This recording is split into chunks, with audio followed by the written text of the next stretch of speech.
Diyos, purihin ka, Panginoon. Yan ang ating kalagayan, mga kapatid, sa ating panahon. We're living by faith. At tayo ay lubos na titiwala lamang sa Kanyang kadakilaan sa ating panahon. Purihin ka, O Diyos. Panginoon, sa iyo ang lahat ng kaluwalhatian at kapurihan. Sa iyo aming binabalik ang lahat ng mga papuri at pasalamat sa gabing ito. Tunay, O Diyos, na patuloy na ikaw ang gumagawa, patuloy kang sumasama sa lakad ng iyong mga banal. Patuloy ka, O Diyos, na nagpapakilala, na nagpapahayag sa magitan ng iyong mga salita, O Diyos, na patuloy naming naririnig sa aming panahon. Patuloy na iyong pinapakilala ang iyong lakas, ang iyong kabanalan, ang iyong mga katangian, O Diyos. Tunay, wala kaming may susumbat, Panginoon, sa iyo. At kailanman hindi namin magagawa ang gayon dahil napakabuti mo sa buhay namin, O Diyos. Napakasagal ng iyong pagkilos at biyaya. Patuloy kang gumagawa sa uling mga araw. Patuloy mo kaming inaakay in all truth sa aming panahon. Patuloy na ikaw, O Diyos, ang siyang, hallelujah, nagbibigay daan sa bawat dalangin, sa bawat mga pangailangan ng iyong iglesia, ng iyong mga banal.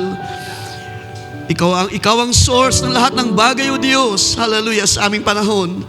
Sa iyo ay lubos kami nagtitiwala, O Diyos, haling mga araw. Sa iyo ay aming binibigay ang aming buong buhay, hallelujah. Sa iyo ay aming ipinagkakaloob ang lahat, maging ang aming mga lakas, hallelujah, pangatawan, maging ang aming mga kalakasan sa Espiritu, O Diyos. Tunay, ang lahat ng bagay na ito ay sa iyo lamang maisaulit, maibalik sa gabing ito. Panginoon naming Diyos, ikaw ay tunay na karapat-dapat sa lahat ng bagay. Salamat sa nakalipas na gawa mo, O Diyos, sa mga fellowship, sa patuloy na iyong pangungusap ng iyong mga salita. At tunay, Panginoon, na kami ay nabubuhay sa hindi birong panahon. Hallelujah. Hindi madali ang mabuhay sa mga panahon na ito kung ang isang tao, isang individual ay aasa lamang sa kanyang pangangailangan, sa kanyang sariling kakayahan. Panginoon, nakita mo na wala kaming kakayahan sa uling mga araw na ito. Kami ay totoong sa iyo lamang nagtitiwala. Sa iyo aming pinagkatiwala ang lahat ng bagay. Maging ang aming mga kaisipan, O Diyos, ang aming mga lakas, limitado sa lahat ng bagay. Subalit salamat dahil ikaw ang Diyos na nagpo-provide. Ikaw ang Diyos na Jehovah Jireh sa buhay namin. Hallelujah. Ikaw ang Diyos ng kapayapaan sa buhay namin. Hallelujah. Ikaw ang Diyos na nagpapagaling ng aming mga karamdaman sa uling mga araw na ito.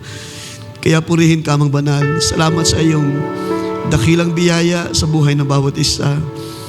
Muli, Panginoon, ang mga sandali ay aming pinagkatiwala lamang sa iyo. Your words, kami patuloy na umaasa. Kami ay patuloy na sumasampalataya that you will speak with us this evening, Lord God. Patuloy mo kaming biyayaan, Panginoon, ng kalakasan sa panampalataya. Patuloy kang mangusap ng malaya sa aming mga puso at kaluluwa, O Diyos. Pakanin mo kami. Palakasin mo kami, O Diyos, sa mga araw na ito. Huwag mo hayaan na kami ay manlupaypay sa pananampalataya. Huwag mo hayaan na kami ay panghinaan ng loob. Hallelujah. Encourage us with your word, O God. Patuloy mo kaming itayo na malakas sa iyong presensya. At higit pa naming maranasan ang iyong kabanalan. Ang iyong banal na presensya, O Diyos, sa aming kalagitnaan. Higit pa naming makita at maranasan ang iyong kapangyarihan sa aming buhay, O Diyos.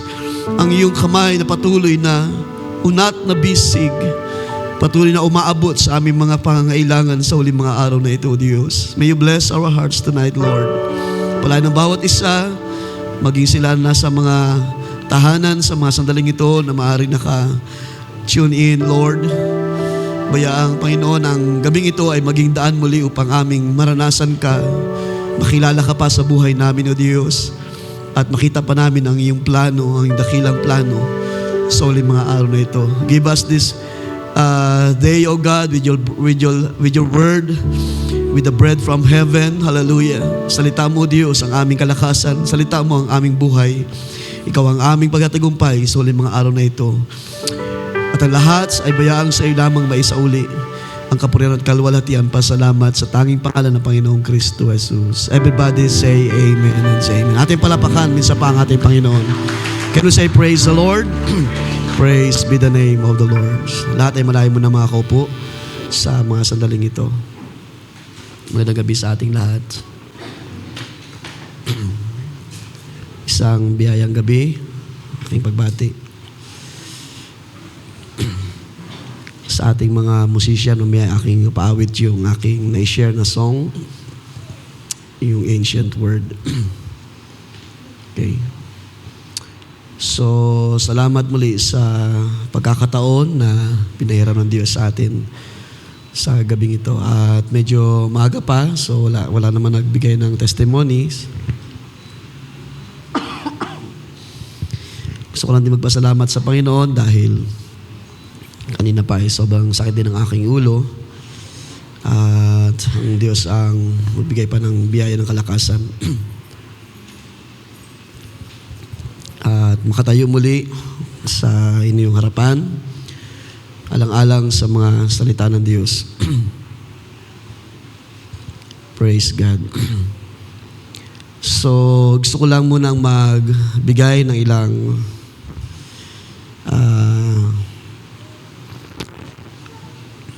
mga bagay sa gabing ito. So, patuloy tayo mga kapatid magdalanginan sa bawat isa. Salamat nga pala sa pag-abot sa ating Nanay Aida sa kaniyang naranasan sa nakalipas na mga linggo, sa kagalingan, sa kaniyang operation. At ako ay naniniwala pa rin na ang Diyos ay Diyos na magagamot. Sumasampalataya ba kayo mga kapatid sa gabing ito? Ang Diyos ay patuloy na may laan na biyaya. So hindi ko na rin narinig last Sunday yung testimony dahil nga sumaglit ako sa bahay noong Sunday. Pero alam ko na ito'y gawa ng Diyos. So gusto ko lang magbigay ng mga bagay muna bago tayo magbasa sa ating text. Una sa ating fellowship last Sunday, at ako ay umasa at naniniwala na kayo ay tumanggap ng mga bagong bagay, mga bagong karanasan, mga bagong pagkaunawa sa mga salita ng Diyos. Salamat sa fellowship, salamat sa bawat isa, sa ating mga pagsisikap na makapag-contribute sa abot ng ating mga kaya para sa ating transportation na as we know sa ating panahon ay talagang pressure ay nandyan dahil nga sa kaguluhan na nangyari sa Middle East. So lahat tayo ay affected, sabi nga ng ating MC kanina. Pero salamat sa Panginoon dahil ang Diyos ang nag-provide ng ating mga pangailangan. Pwede ba ating palakpakan ng Panginoon mga kapatid? Sa kaniyang paraan, hindi sa ating mga paraan.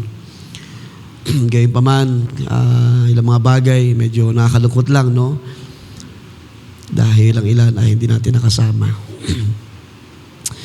God willing, ay matuloy ako kasama aking family this coming Friday sa invitation sa Pampanga kila Pastor Joaquin sa kanilang joint fellowship. Actually, ngayong gabi ang start noon hanggang Sunday. So, plano ko ay umattend lang ng Friday night. Sila Pastor Joe ay Friday and Saturday nandun sila. So, ating sama sa prayer. And then, ating din sama sa prayer ng mga bagay na aming napag-usapan kailan ba yun? Kahapon pala yun. Kahapon Tuesday ay nagkaroon kami ng meet-up ng mga pastors. So ilang mga changes, siguro ilang mga details ay akin lang banggitin this coming Sunday para ang ilang mga kapatiran ay nandito rin. So atin lang munang i-scrap ang ating quarterly joint fellowship. So this coming June ay wala tayong joint fellowship quarterly. So supposed to be ay June yan. June, September, and then December. So ilang mga details aking bibigay this coming Sunday. At ang mangyayari ay magkakaroon lang tayo ng ilang mga schedule ng church visitation.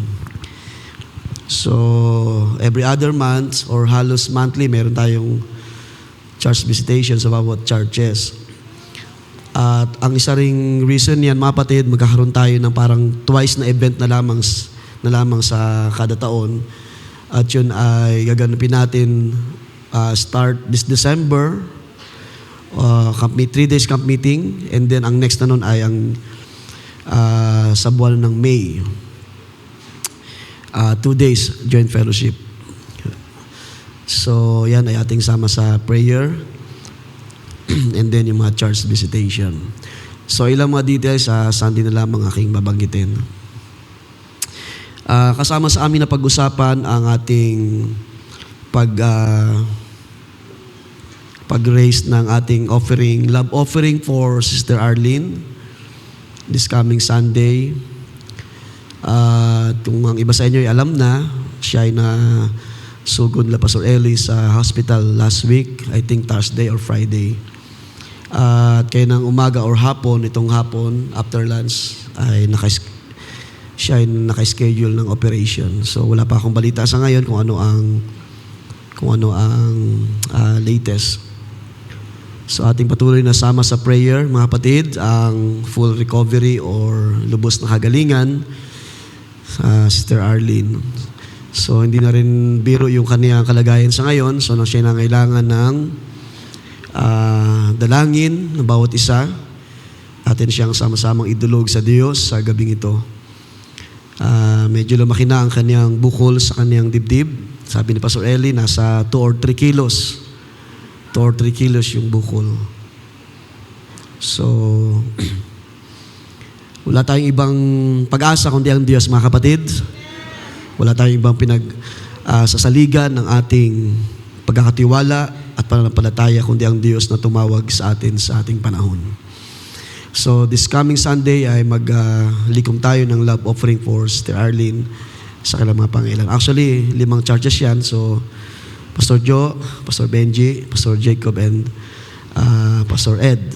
So, magkakaroon kami ng tulong-tulong na support for Pastor Eliezer. So, ibig sabihin yung ating gawain. Okay, so, ilang mga bagay ay sa Sunday na lamang, mga kapatid. At lahat ito ay ating sama-samang idulog sa gabing ito. So ating buksan ang ating mga Bibles, aklat ng mga awit. So, hindi ko na siguro kayo patayuin to save time. Sa Psalms chapter 42, dito ating kunin ang ating pag-usapan. Ating munang basahin ang verse 7 and 8. Mamaya yung ibang mga talata. Ang sabi diyan, deep calls to deep, deep calls unto deep at the noise of your waterfalls. Sa King James Version ay binanggit yung salita na water spouts. All your breakers and your waves have passed over me. All your waves and billows have gone over me. Verse 8, the Lord will command His loving kindness in the daytime, and in the night His song shall be with me, a prayer to the God of my life. Can you say amen sa mga salita ng Diyos? Ating paksa ay kunin natin doon sa last verse, a prayer to the God of my life. Ito ay gusto ko ring i-follow up ang ilang mga bagay na aking nabanggit sa inyo last time about prayer with supplication. Dahil nga nakita ko rin ang isang bagay na mahalaga sa ating panahon. Katulad ng aking napahayag sa inyo last time, ang gawain ng Wednesday ay ating ibabalik sa mga panahon na tayo ay naglalaan talaga ng prayer. At ibalik natin yung talagang purpose ng prayer meeting na ating ginagawa like before. At bigyan pa tayo ng maraming dahilan ng Diyos. Maraming dahilan ng Diyos para tayo ay manalangin ng isang malalim na panalangin para sa Diyos. Sabi nga sa inyo last time na hindi tayo nagmamadali sa ating prayer. Dalhin ang church, dalhin tayo, dalhin ang buong kapisanan na tayo ay nasa isang malalim na panalangin sa Diyos. Kung tayo ay medyo nasanay sa isang usual na prayer, sa isang simpleng panalangin, sa isang minsan ay madalian na panalangin, well, it's about time mga kapatid na tulungan tayo ng Panginoon sa gabing ito at sa mga panahon na darating pa, kung may mga panahon pa na ipagkakaloban Diyos, na tayo ay magkaroon ng maraming dahilan. Alam nyo, hindi lang mga material na bagay ang ating pangailangan. Huwag nyo kalimutan ang sabi ni Jesus, hindi lamang sa tinapay na bubuhay ang tao. Dahil kahit gaano pa tayo sabihin natin, secure, o sabihin natin, kahit gaano pa tayo kaaluan, maaari yung comfort ay nandyan ang mga pangailangan, maaari ikaw ay nasa isang mainam na kalagayan ng trabaho o negosyo, pero tingnan nyo yung ating panahon, dahil nga sa trouble, sa Middle East, lahat ay apektado at walang makapagsabi na sino man na sila ay saved. Sabi ng ating inawit kanina, safe from all alarm.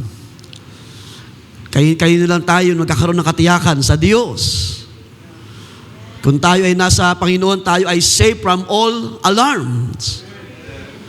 Pero kung ating pagkakatiwala ay sa lupa lang, sa mga pangailangan lang, sabi nga, Panginoon din nagsabi, or I think si Pablo yun, sabi niya, kung tayo ay nagliligod lamang sa Panginoon dahil sa mga bagay sa lupa, tayo ang mga kabag-habag.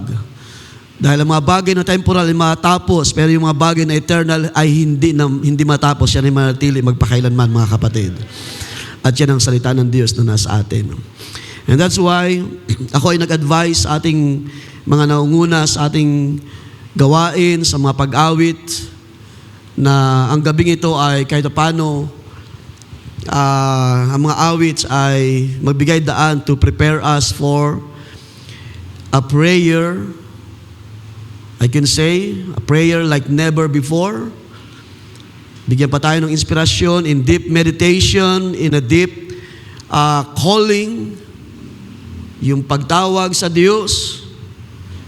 So yan ang ating pag-usapan sa gabing ito, a prayer to the God of my life. At ang ating subtitle, a deep calling to the deep. Isang malalim na panawagan sa kalaliman.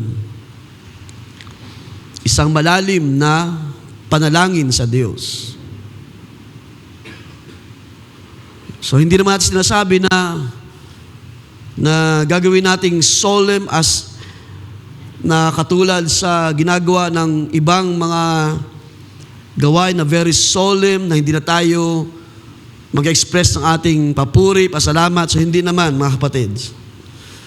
No? Katulad ng pagiging solemn ng tawag niya ng gawain ng Catholic, di ba? Napaka-solemn. Halos wala kang marinig na ingay. Hindi nga marinig yung amen eh. Pag sinabi lang ng para na sabihin natin ng amen, lahat ay amen.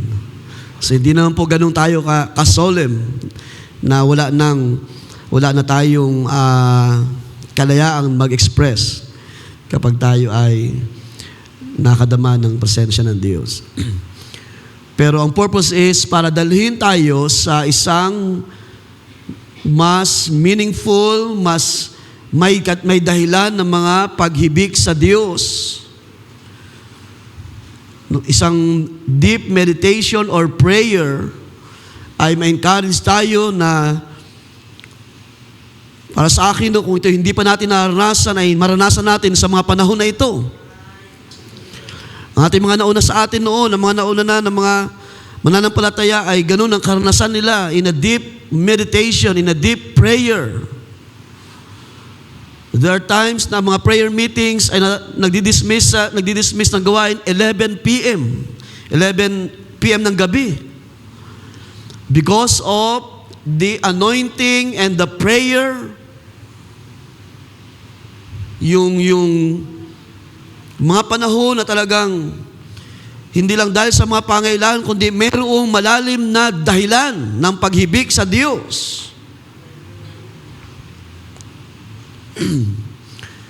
Si Apostol Pablo ay nagbigay din ng parang advice. Let's open sandali itong Ephesians 5. Sabi diyan ni Pablo, tayo ay dapat manalangin in spirit with understanding. Ephesians 5:19. Or dito muna tayo, yes, Ephesians 5:19 muna. Speaking to one another in psalms and hymns and spiritual songs, singing and making melody with your hearts to the Lord. So yan ang ating ginagawa. Bahagi pa rin yan ng ating ginagawa during fellowship. Meron tayong mga awit, meron mga hymns, may mga spiritual songs, umaawit tayo, making melody with your hearts para sa Panginoon. At pagdating sa 1 Corinthians chapter 14-15, sabi naman dyan ni Paul, I will pray with the Spirit, but I will pray with understanding also. Hindi tayo aawit o hindi tayo mananalangin lamang basta-basta. Aawit tayo in spirit and tayo mananalangin in spirit and also we will pray with understanding. Naunawaan natin ang ating ginagawa na pagdadala ng mga prayers sa Diyos. Naunawaan natin ang mga dahilan why we pray in a deep calling. Hindi tayo nag-aaksaya ng panahon sa pananalangin. Hindi tayo nagmamadali. Sabi ko nga, dinadala natin ang ating mga sarili in a deep calling sa harapan ng Diyos. For a long time, maaaring hindi natin ito nagagawa, but it's about time.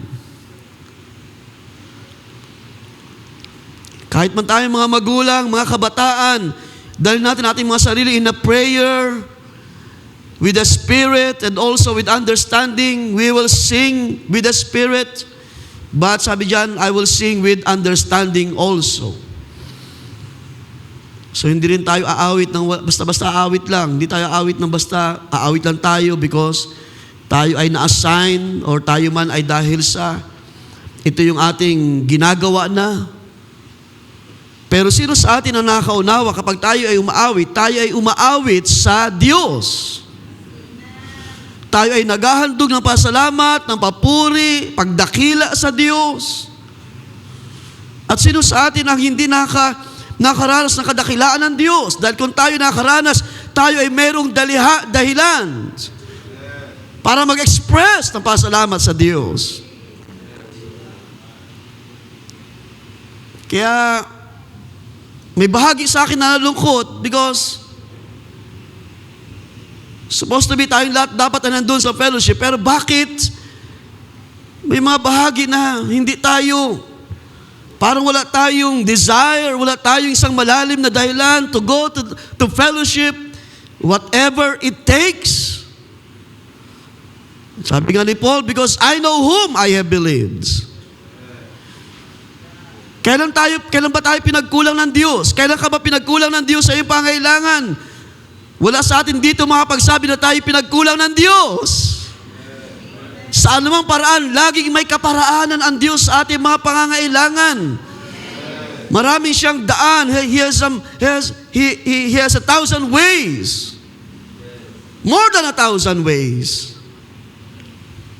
Higit pa sa inaakala natin, laging may paraan ng Diyos para tayo ay tulungan sa ating mga pangailangan. At gaano kahalaga sa atin ang pananalangin in spirit, with understanding, umaawit tayo in spirit and also with understanding, naintindihan natin ang bawat mensahe ng awit. Hindi lang siya basta pumapasok sa ating bibig o binibigkas ang bawat words, ang bawat letra. Kaya nga, sinisikap natin ibalik yung mga awit ng mga hymnals, yung mga doctrinal songs, yung may mga malalalim na meaning. Dahil marami sa mga awit sa ating panahon ay masyado nang nakafocus na lamang sa mga needs, sa mga material needs, sa mga personal na mga pangangailangan. Halos ang mga tao ay nakadepende na lamang kung paano tatakbo yung lyrics because ang Diyos ay mabait, ang Diyos ay mabuti. So doon na lamang sila tumatakbo. Ang Diyos ay pag-ibig, ang Diyos ay ganito. Pero kung pag-uusapan ang mga doctrinal na mga mensahe na nakapaloob sa mga awits, I know sa gabing ito, and I hoped wala sa ating nakaramdam na parang boring yung mga mensahe ng awits. When we sing, kahit na mga old songs, ay meron pa ring anointing, meron pa ring paghipo na ginagawa ang Diyos. Kapag inaawit pa ba natin yung Amazing Grace, meron pa ba tayo nakukuha doon na sustansya? Gaano ba ka-amaze ang biyaya ng Diyos? Noon tayo mga bulag, ngayon tayo ay nakakita na by the grace of God. Noon tayo, sabi ng awit, I was once blind, but now I can see the purpose. Once I was blind, sabi doon, tayo dati mga bulag, bingi, na hindi nakakita, nakarinig ng kanyang gawa, ng kanyang plano. Pero ngayon, idinilat ang ating mga mata into a marvelous light. Ngayon ay hayag sa atin ang dakilang gawa ng Diyos sa ating panahon, na kahit man gaano kahirap ang buhay ng mga tao, meron tayong pag-asa sa ating panahon, mga kapatid. Meron Diyos na buhay na sasama sa atin. So, gaano kahalaga yan ang mga panalangin, in deep calling, in supplication. So, ano ang ating mga panalangin sa gabing ito, mga kapatid? Sa Diyos ng ating buhay, a prayer to the gods of my life. Meron pa ba tayo mga dahilan para yumuko, para tayo ay mag-kneel down? Doon sa ating text na binasa, anong ibig sabihin niya ng deep calls unto the deep? So bigyan lang natin ng konting foundation sa contextual meaning. Pinapakita dyan na ang isang kalagayan ng tao ay dumarating sa punto na siya ay nasa panahon ng extreme sorrow. A time of extreme sorrow. At kanyang kinukompare yung kanyang kalagayan sa isang yung kanyang kalooban ay nakaranas ng turmoil in overwhelming because of the roaring waterfalls. Sa King James Version, ginamit yung word na water spouts. Ano itong water spouts? Sa natural na bagay. Water spouts are intense, rotating columns of air and mist that form over water. Kung kayo nakakita na yung parang tornado na tawag niyan, na pag-ikot ng hangin, na para siyang imbudo. So ganun yung pinapakita ng water spouts. Ranging from weak, fair weather phenomena to strong, dangerous tornadic spouts. So ito yung madalas nabubuo sa ibabaw ng tubig. Pero ang water spouts ay minsan nangyari din underwater because of the pressure na nanggagaling sa itaas.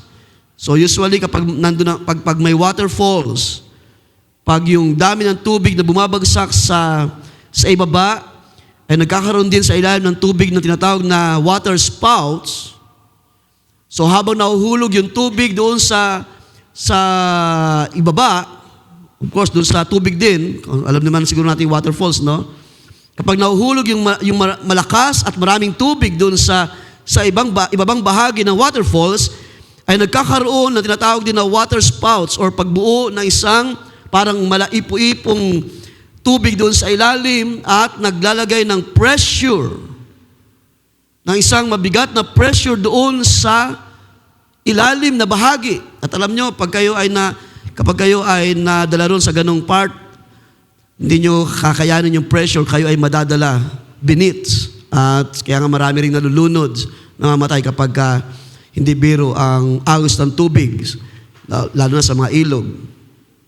So ito yung nagpapakita ng isang malakas na pressure sa ilalim ng tubig sa pagbuhos ng malakas na waterfalls.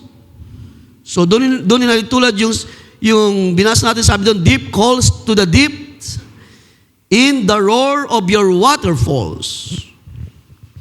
Hanggat hindi tumitigil ang isang malakas sa pag-agos, magpapatuloy yung parang malakas na ipo-ipo doon sa ilalim ng tubig. Isang water spouts na naglalagay ng pressure doon sa ilalim. Pabulusok doon sa kalaliman. At kung sino man andun sa ilalim, tiyak yun, ikaw ay madadala ng pressure. So hanggat nandyan yung pressure, hindi titigil yung pagbulusok ng tubig pa ilalim. Kaya nga sabi dyan, all your waves and breakers have swept over me.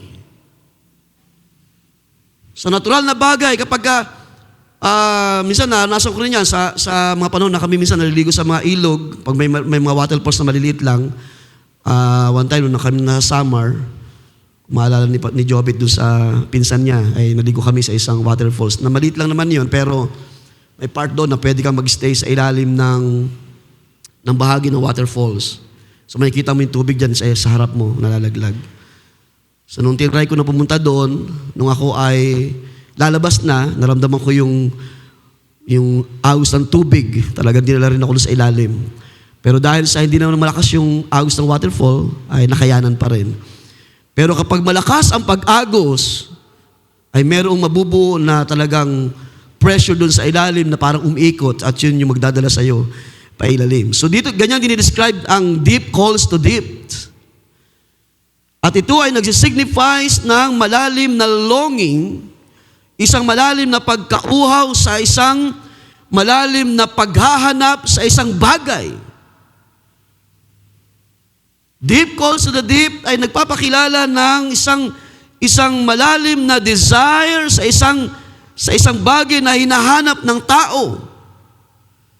Sa panahon na ang mga settler ay, one time na-share yan ni Brother Branham sa isang mensahe niya, na yun daw mga settler, English settler na dumating sa lupain na ngayon ay USA.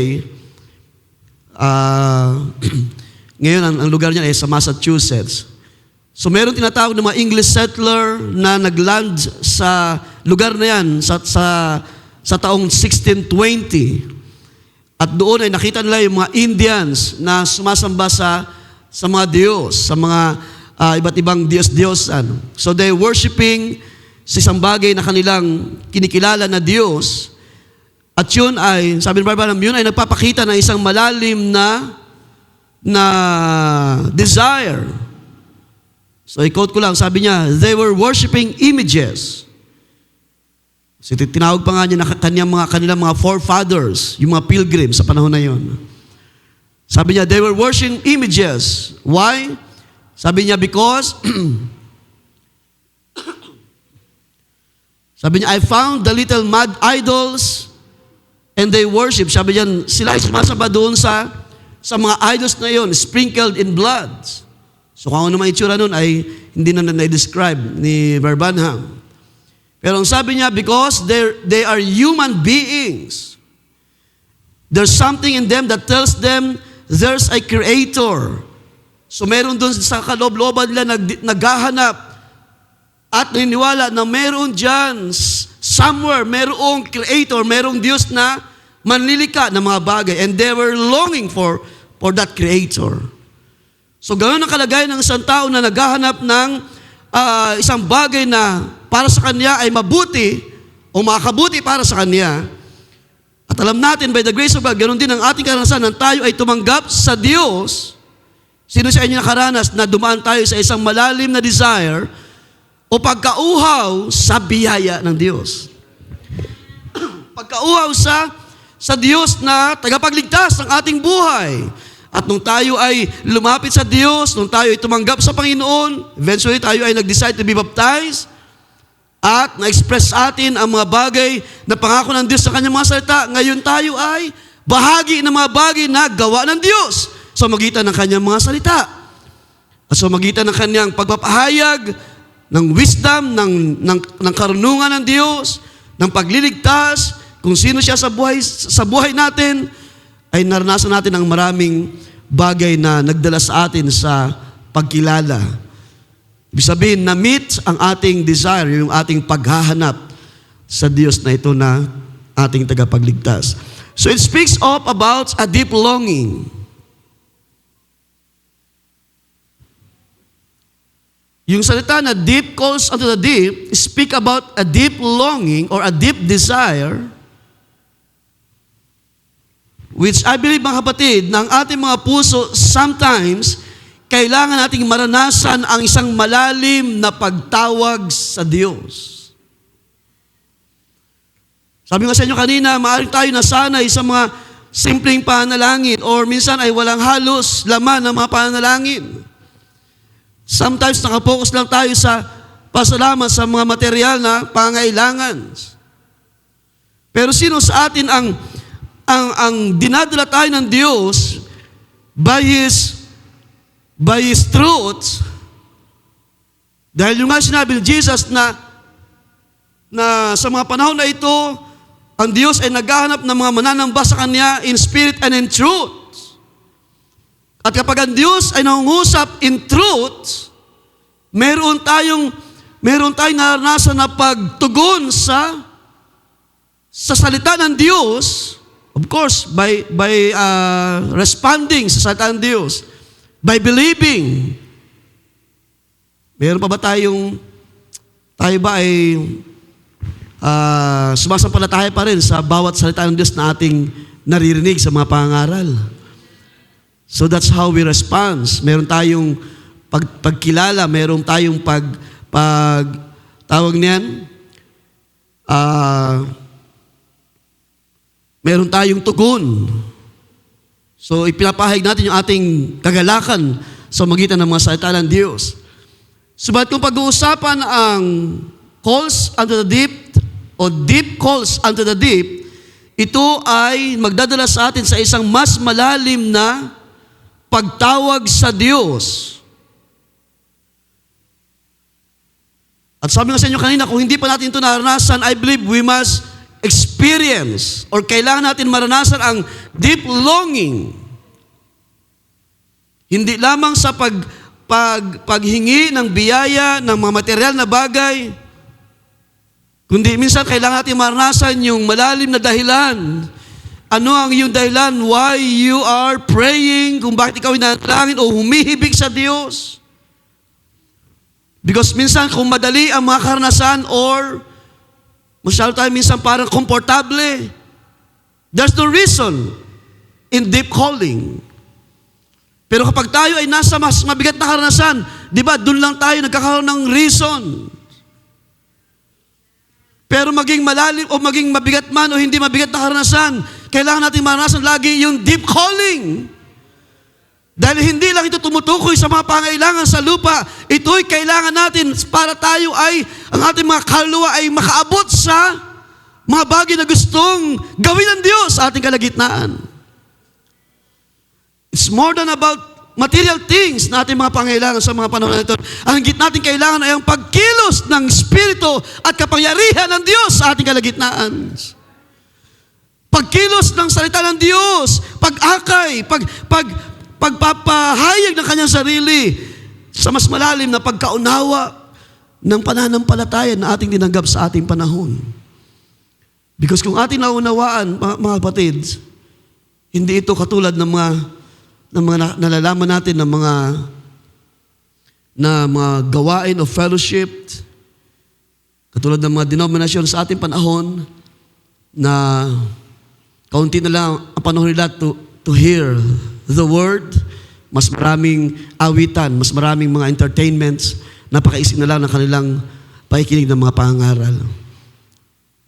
Paano yan kung yung mga pangaral na narinig ay man-made doctrine, katulad ng sabi ng prophet sa ating panahon. Hindi na press anointing ng mula sa Diyos, kundi mga kaisipan na lamang ng tao sa ating panahon.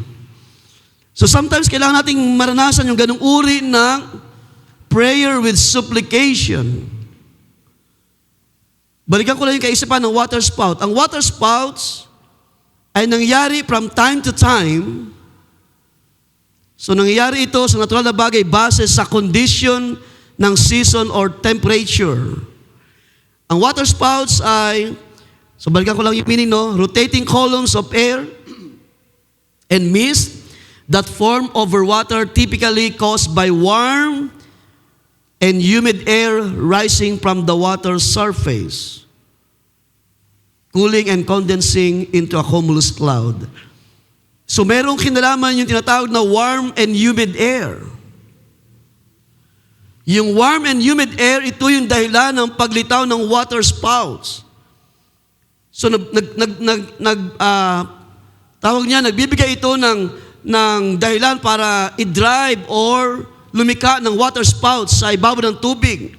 Dahil nga doon sa warm and humid air na nangyayari sa ibabaw ng tubig. So itong ganitong uri ng tawag niya ng pagiging warm, or sabihin natin, no, kung pag-uusapan ng spiritual warming, yung isang mainit na pagkilos ng mga bagay na nangyari sa ating panahon ay nagiging dahilan para tayo ay makaranas ng pressure. Siguro naman wala sa atin dito, except sa mga bata siguro, hindi para maramdaman yung pressure sa ating panahon. Pero tayo na nasa gulang na, we feel the pressure. Yung pagtaas ng bilihin, parang normal na lang yan, no? Yung pagtaas ng gasolina, yung domino effect sa mga pangailangan, sa mga bata, maaaring hindi yan nararamdaman, pero sa mga maedad, nararamdaman natin yan. Pero kapag uusapan ng spiritual na bagay, yung pag-init ng mga nangyari sa ating panahon, ito ba ay nagdadala ng isang reason para tayo ay ma-pressure at matutong yumuko at lumuhod at manalangin, humibig sa Diyos. Yung nakikita natin na parang mga tao ay naguguluhan, parang walang pag-asa sa paligid, parang hindi na matapos itong mga bagay na nangyari sa ating panahon. Ito ba'y naging dahilan para tayo ay dalhin into prayer? Parang sinasabi ng mga tao na parang magtatagal pa yung ganitong kalagayan, parang hindi pa matapos. Alam natin, sabi ni Jesus, ito yung mga pasimula pa lamang ng kaguluhan.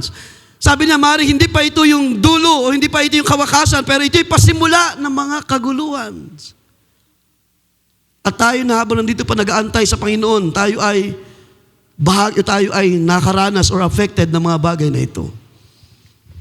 So habang umiinit ang panahon, ang paligid, ang kaguluhan, ang digmaan, kasabay ang mga bigat na mga karamdaman sa ating panahon, ang ilang mga balita na uusin na naman ang isang uri ng virus sa China, sa ibang bansa, na pinangambahan ulit nila na ito ay makarating sa mga sulok ng bawat bansa.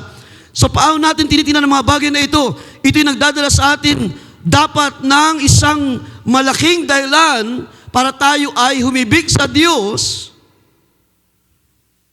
na sa panahon ng kaguluhan, may Diyos pa rin na magliligtas sa iyo. Sa panahon ng hindi maintindihan kalagayan, meron pa rin kapayapaan sa mga anak ng Diyos. Sa panahon ng mga tao walang kapayapaan, walang tiyak na pag-asa. Sa panahon na nagkakagulo ang paligid, pero tayo ay binigyan ng biyaya ng Diyos. Sabi ni Paul, by the Spirit of God, we understand the things of God. We receive not the spirit of this world, sabi ni Paul, but salamat sa biyaya ng Diyos, we receive the Spirit of God para maintindihan natin kung ano ang kalooban ng Diyos sa huling mga araw na ito. At hindi kalooban ng Diyos na tayo ay manatili in fear. Yung nag-aalala na babalisa tayo. Noong mga nakarang araw, mayroon ako napapanood sa YouTube na bagamat maganda yung purpose ng taong ito, siya ay tumutulong sa mga homeless, sa mga tao na medyo mentally ill. At doon sa video na kinapanood, nakaka-recover yung mga tao sa isang shelter, sama-sama yung mga mentally ill na mga tinutulungan ng taong ito to recover. At totoo naman, nakaka-recover yung mga tao dahil may mga tao na nagmamalasakit.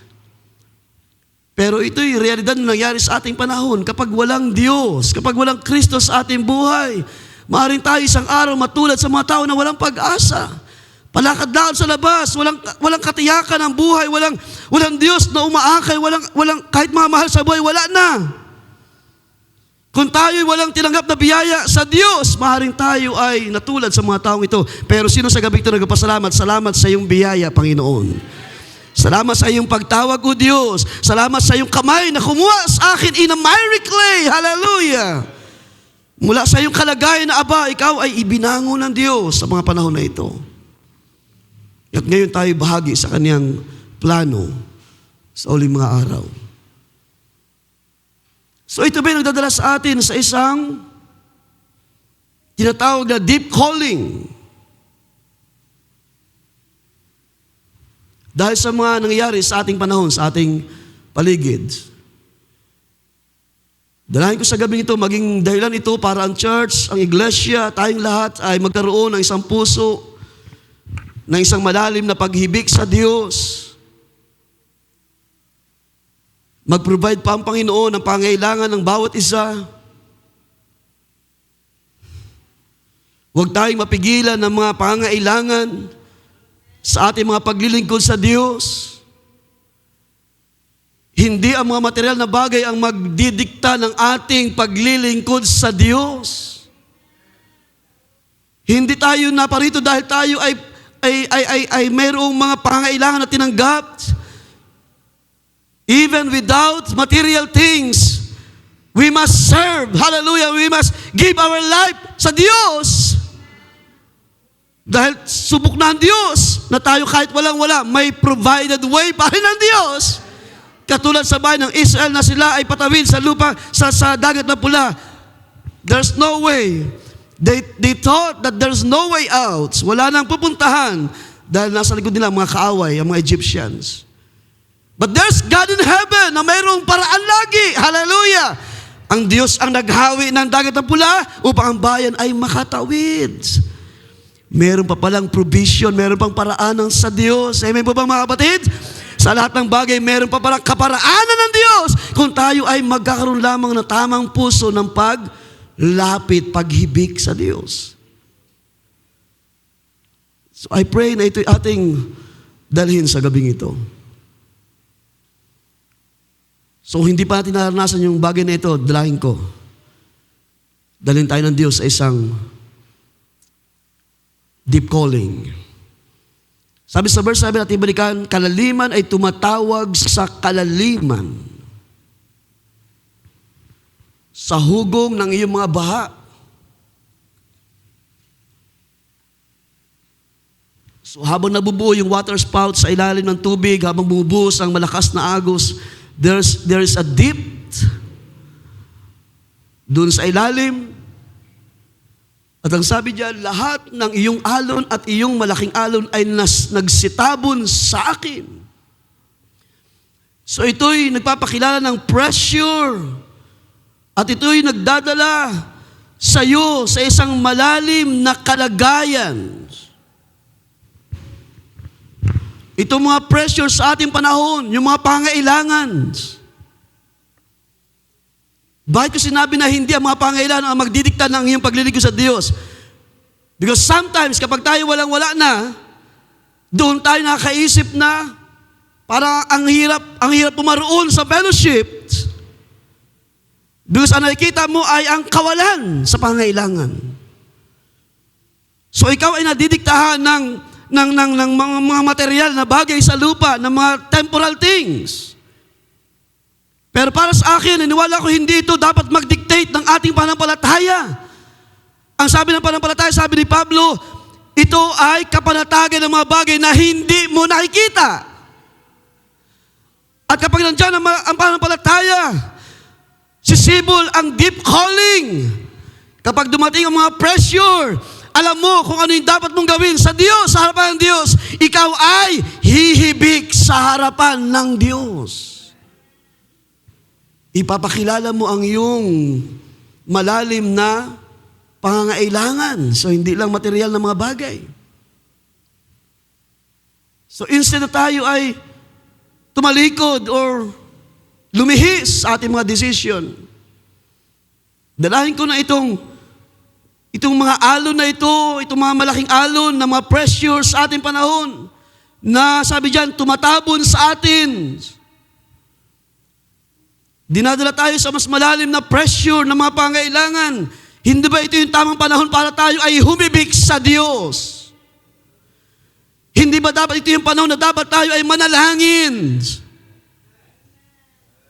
Kung kinakailangan, iwan muna yung mga trabaho at pumaroon sa panalangin. Dahil ang Diyos, hindi bulag para hindi makita ang iyong pangailangan. Mayroon siyang paraan para isupply ang iyong needs. At higit pa riyan ang mga pangailangan sa Espiritu. Na kahit tayo minsan walang-wala na, pero kung ating Espiritu ay malakas sa Diyos, hindi tayo tawag niyan, madadala ng mga alons. So because of the pressure, dahil sa iyong malalim na karanasan,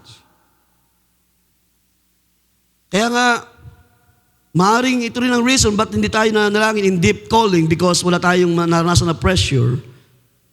So mostly ang mga kabataan hindi masyadong ramdam yan. So depende na lang sa condition ng inyong mga puso. Kung medyo nakakaintindi na kayo ng mga pangailangan, both natural and spiritual things. But mostly, pag mga bata pa, they don't mind. Alam lang nila, mag-aaral sila, uwi sa bahay, kakain o tulog. Pero tayo na mga nakaunawa na, naintindihan natin, hindi madali ang buhay. Hindi ba mga kapatid? Sabi sa balita, yung isang pumila doon sa ayuda ng government because nga sa crisis, kawawa yung isang jeepney driver na pumaroon sa pila, early in the morning, wala pa siyang breakfast dahil nga hikahos sa buhay. Ilang araw na siya hindi nakapagbiyahe because sa taas ng diesel. Pumaroon sa pila ng ayuda, wala siyang kain, walang tubig, hinimatay siya doon. Pagdating ng tanghalin tapat, ay hinimatay. At luckily, siya ay nakasurvive naman, na-interview, nakasurvive. Pero ibig sabihin, ang mga nangyari sa atin po na hindi talaga madali. Nandiyan ang pressure. Sa atin ang mga nakaunawa o nakakita o nakakaramdam ng mga bagay na ito, kapag tayo ay nasa malalim ng mga pangailangan, anong ginagawa natin? Dapat tayo magkaroon ng hakbang. Dapat hindi tayo palayo. Dapat tayo ay palapit sa Diyos. Dapat tayo ay nasa paghibik sa Diyos. Sa halip na tayo ay tumalikod, tayo ay lumapit pa in deep prayer. Because of the pressure, ikaw ay nagpapasimulang mauhaw, mag-desire, maghanap ng bagay na makapag-satisfy ng iyong kaluluwa. Sometimes, wag mo natin masyadong unahin ang mga material na bagay because sabi ni Jesus, unahin ninyo ang kalooban ng Diyos, ang katuwiran ng Diyos, at ang mga bagay ay pasusunurin na lamang ng Diyos. Make your prayer. Ang priority dapat ay ang kalakasan ng ating mga espiritu, ng ating mga kaluluwa. Makakain pa tayo ng mga pagkain sa espiritu. At ang mga bagay na mapangailangan ay mga secondary na lamang dahil ang Diyos ay hindi liko para hindi niya iabot ang iyong mga pangailangan. Hindi siya Diyos na bulag para hindi makita ang iyong pangailangan. Sino may amen sa umagang ito? Hindi bulag para hindi marinig ang iyong mga panalangin. Pero unahin natin ang kalooban ng Diyos. Unahin natin ang pumaroon sa fellowship, sa gawain, sa pakikisama sa mga gawain ng Diyos. Bago ang mga bagay ng ating mga pangailangan. And God, ang Diyos, ang magbibigay ng kaparaanan. So sa ganitong kalagayan, ano ang inyong nagiging damdamin or hakbang sa bagay na ito? Sabi sa verse 8, the Lord will send His goodness in the daytime. Kapag ikaw ay nasa pressure, ano ang iyong ginagawa? You're supposed to be in a deep calling, in a deep prayer. At ang sabi sa verse 8, the Lord will send His goodness in the daytime. And His song will be with me in the nights, a prayer to the gods of my life. So what is your prayer to the God of your life? Ano ang malalim mong dalangin? Ano yung hinahanap mo sa iyong puso ngayon? Ulitin ko yung aking tanong, meron pa ba tayong malaking dahilan para tayo ay lumuhod at manalangin sa mga panahon na ito? Meron pa ba tayong bigat na nararamdaman, nararanasan para itulak tayo in prayer, para itulak tayo sa desire, sa deep calling, hallelujah, knowing na ang Diyos, gaano man kalaki ang ating pangailangan, may Diyos na may magagawa pa rin. Gaano man kabigat ang isang karamdaman, hindi ang Diyos maubusan ng paraan to heal and to save. Hallelujah. Call unto the name of the Lord and you will be saved. Ang Diyos ay may paraan para iligtas ka sa mga pressure. Ang Diyos ang gagawa ng paraan para dalhin ang biyaya na ito. Napunta natin sa dalitong Psalm 69. At ibasahin ng verse 14. Rescue me. So ito yung isang halimbawa ng deep calling, isang prayer. Rescue me from the mud and do not let me sink. May I be rescued from those who hate me and from the depths of water. May the flood of water not overflow me, nor the deep swallow me up. So ito yung kalagayan. Kung mag-usapan ng spiritual na bagay, sa dami ng mga problema, we're like, na-overflow tayo ng maraming problema sa panahon na ito. Pero may dumadalangin sa Diyos. May the flood of water not overflow me, nor the deep swallow me up, nor the pit close its mouths on me. Answer me, Lord, for your mercy is good. Do you believe, church, sa gabing ito? According to the greatness of your compassion, turn to me. And do not hide your face from your servant, for I am in distress. Answer me quickly. Come near to my soul and redeem me. Ransom me because of my enemies. You know my disgrace, my shame, and my dishonor. All my enemies are known to you. So ito'y halimbawa ng tinatawag na deep calling.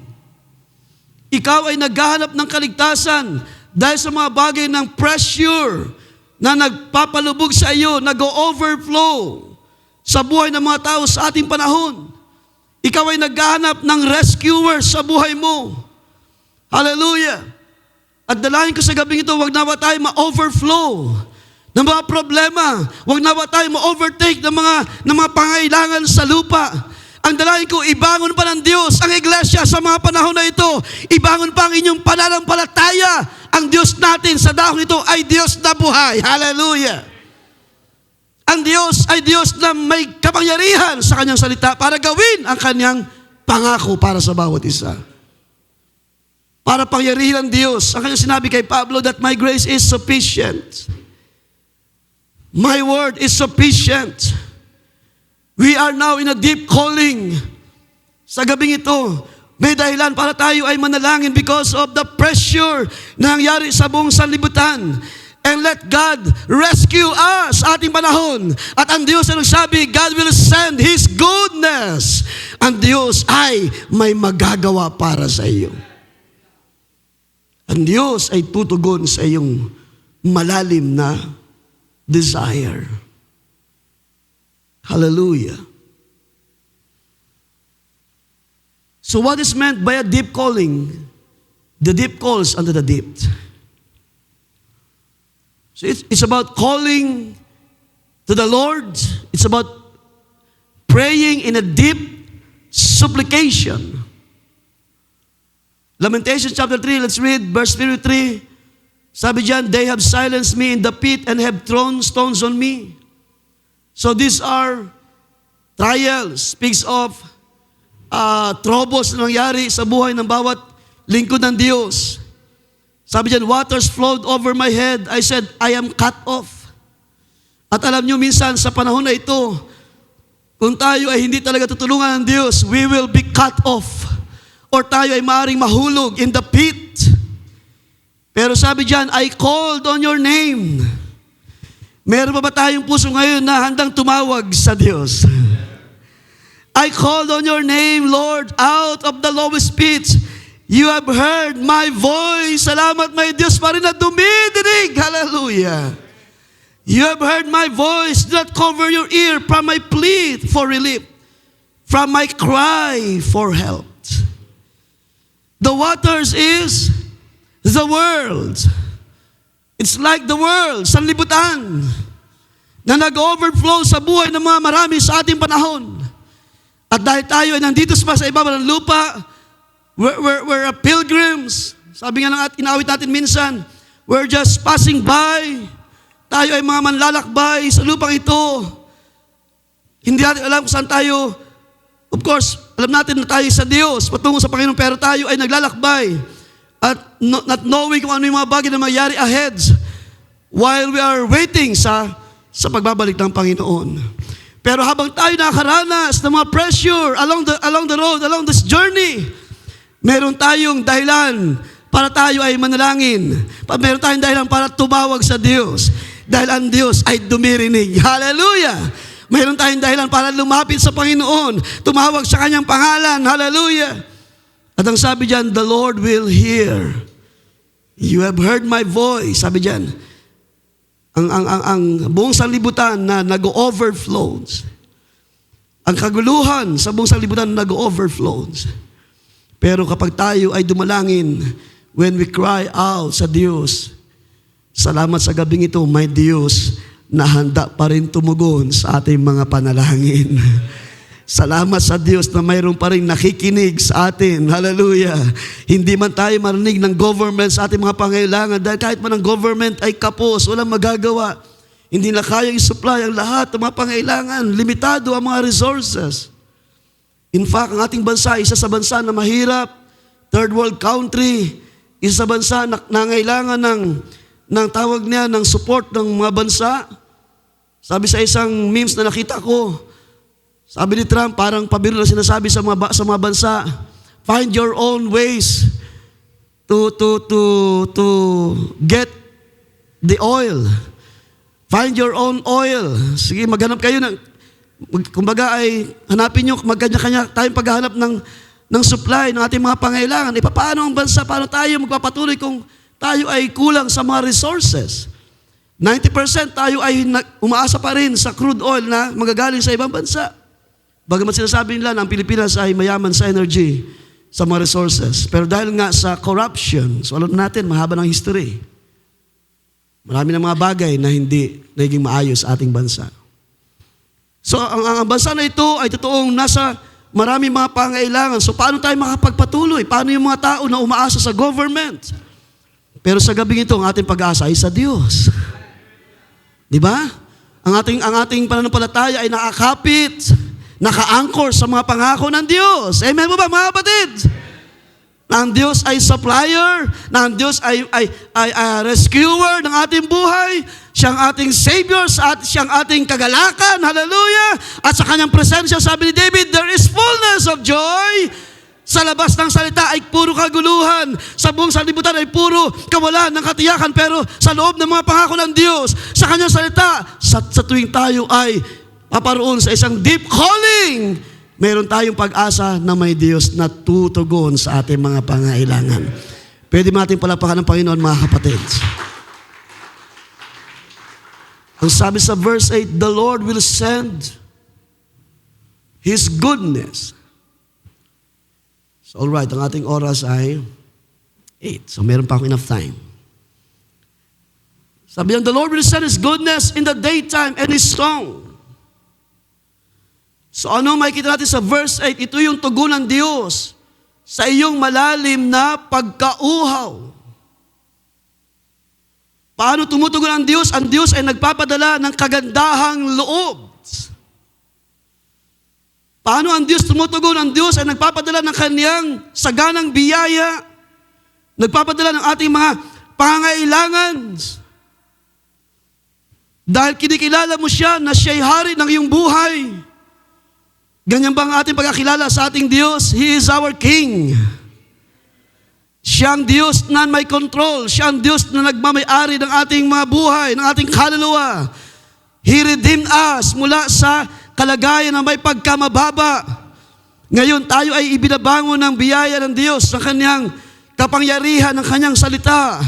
At bagamat tayo ay nakaranas ng malalim na pressure, na mabigat na pressure, kung tayo ay tatawag, there is a deep that will respond. So ito ay tugon ng Diyos. Yung verse 8, the Lord will send His goodness. Puntaan natin sa dali ang Psalms 44 verse 4, mga kapatid.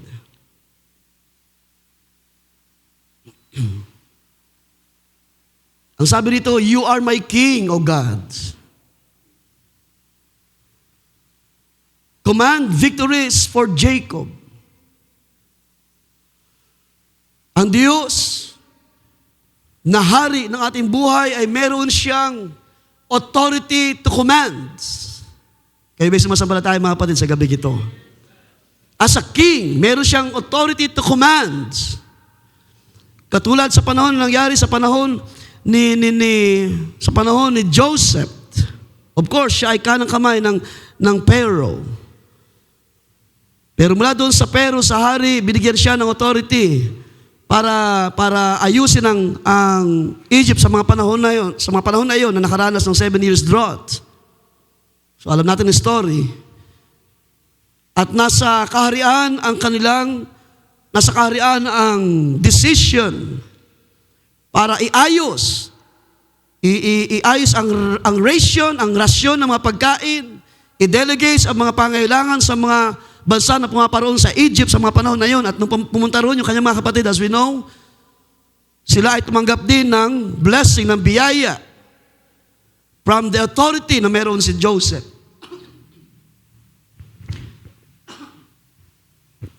So ganun ang authority as a king.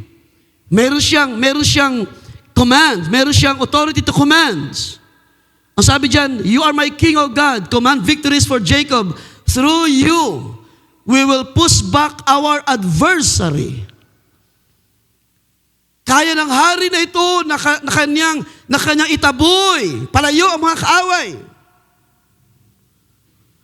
Through you, we will push back our adversary.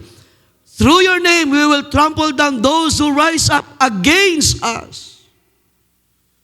So ito'y panampalataya, ito'y pagtingin na may magagawa ang Diyos. Kapag tayo ay tumawag in a deep calling, may Diyos na may magagawa siya at sa kanyang kapangyarihan, sa kanyang authority, sabi diyan, sa iyong pangalan, we will trample down those who rise up against us. For I will not trust in my bow, nor will my sword save me. But you have saved us from our adversaries. Nararanasan pa ba natin yan, mga kapatid, sa mga panahon na ito? Iniligtas tayo ng Diyos sa maraming adversaries ng kaaway. Kapag tayo ay mayroong mga karamdaman at ikaw ay pinagaling ng Diyos, ang Diyos ay nagliligtas sa iyo against the adversary. Kapag ikaw ay tumawag sa Diyos in a deep calling, sa iyong pangangailangan, believing na ang Diyos ay tutugon, ang Diyos ay magko-command para isugo ang goodness, ang kanyang loving kindness para sa iyo. At marami siyang paraan to supply your needs. Sa mga panahon na tayo dumadalangin sa Diyos, are you grateful enough para magpatuloy sa pananampalataya? Para tingnan na ang Diyos lagi meron siyang provisions. At ulitin ko, ang ating pananampalataya ay hindi tayo pwedeng diktahan ng mga bagay sa lupa. Ang mga material na bagay, hindi ito magdidikta ng iyong pananampalataya. Kahit walang-wala na, may Diyos pa rin na kayang ayusin ang mga pangailangan. At ito'y nakita ko sa ating fellowship, mga kapatid, sa biyaya ng Diyos, ay ating naranasan ang bukas na biyaya ng Diyos sa bawat pamilya, sa bawat tahanan. Hallelujah! we can raise our voice in thanksgiving. Hallelujah. We can raise our hands in praising. Hallelujah. Believing na may Diyos dito sa dahon ito na tumutugon. Hallelujah. Umaabot in deep calling. May Diyos na gumagawa ng paraan. Kaya wala na tayong may dahilan, mga kapatid, sa mga panahon na ito kahit tayo dumadanas ng mga pressure. But, verse 7, you have saved us from our adversaries and you have put to shame those who hate us. Sino ba yung galit na galit sa atin? Ang kaaway, ang diablo.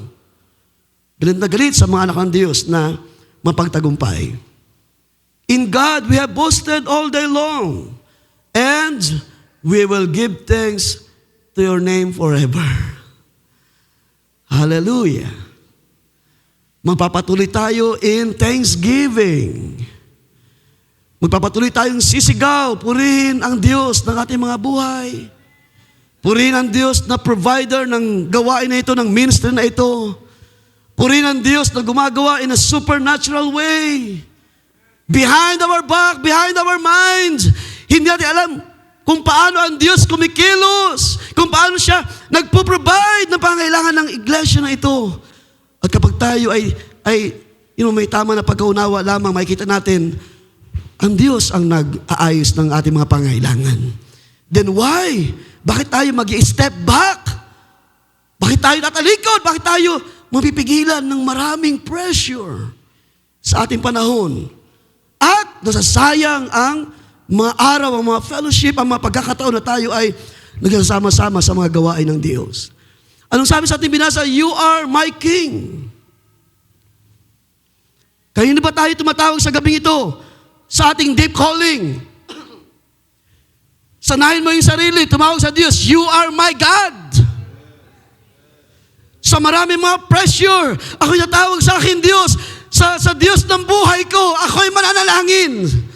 You are my King, and you can command. Hallelujah! Ang Diyos ay kaya niyang mag-command ng pagtatagumpay. Hindi sa ating lakas, sabi ni Paul, hindi sa ating sariling kalakasan. Sabi niya, hindi ako, hindi sa akin, kundi sa Kanya na nananahan sa akin. Sa Diyos, sa Kanyang Espiritu, sa Kanyang kalakasan na nagpapalakas sa ating pagkataong loob. Hallelujah. And sabi diyan, tayo ay mayroong pagmamalaki sa Diyos, in God. So doon tayo tumatawag, doon tayo kumikilala sa Kanyang gawa sa buhay natin sa panahon na mayroong mga kabigatan or may mga pressure or may mga malalalim na mga pangangailangan. And that's why sabi ko sa inyo kanina, there's a part in my heart na talagang nakalungkot.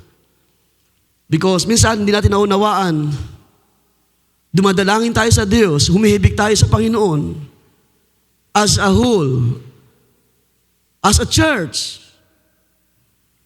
Diba? How many times na tayo nanalangin, preparing for a fellowship, that you are a King, that you are God of my life, you will provide.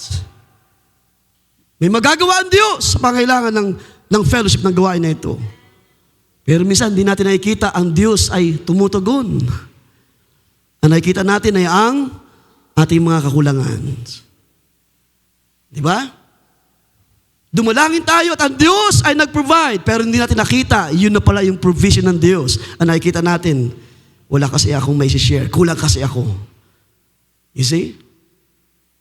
So that's the problem sa ating panahon, mga kapatid.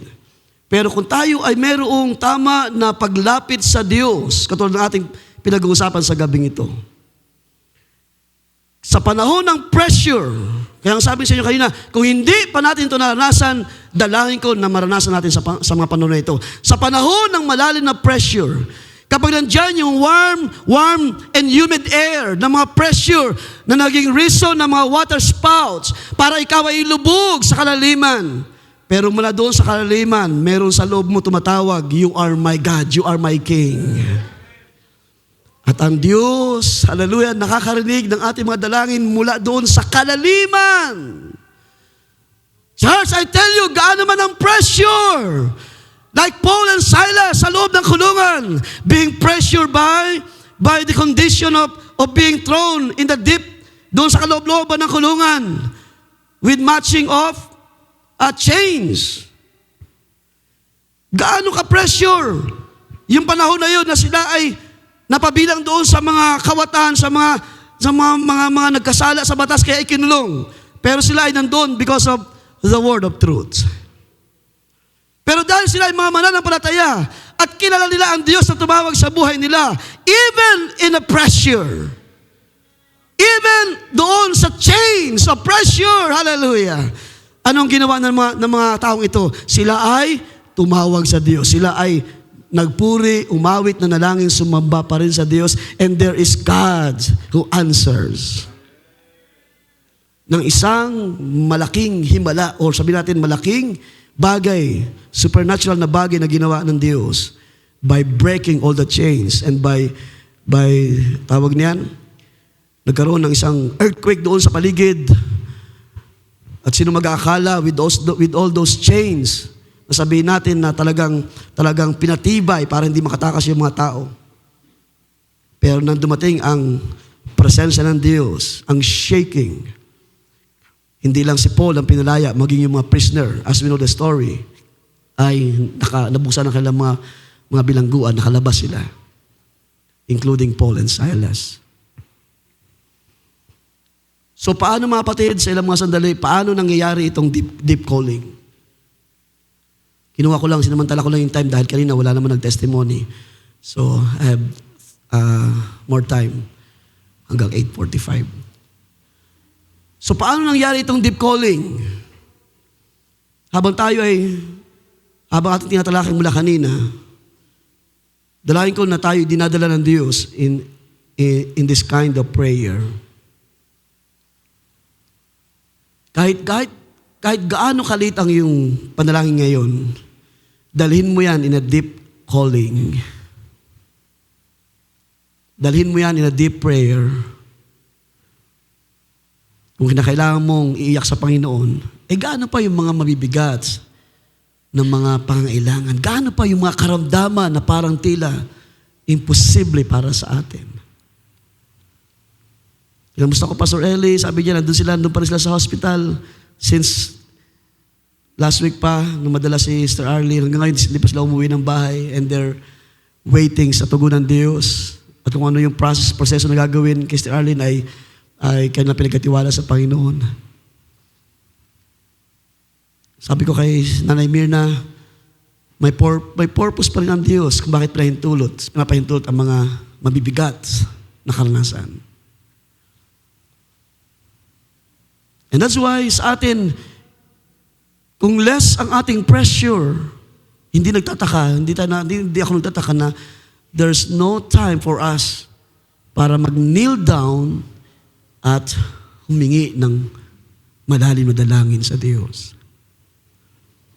Pero katulad aking binanggit, dalangin ko kahit gaano kaliit sa ating pangailangan, dalhin natin sa isang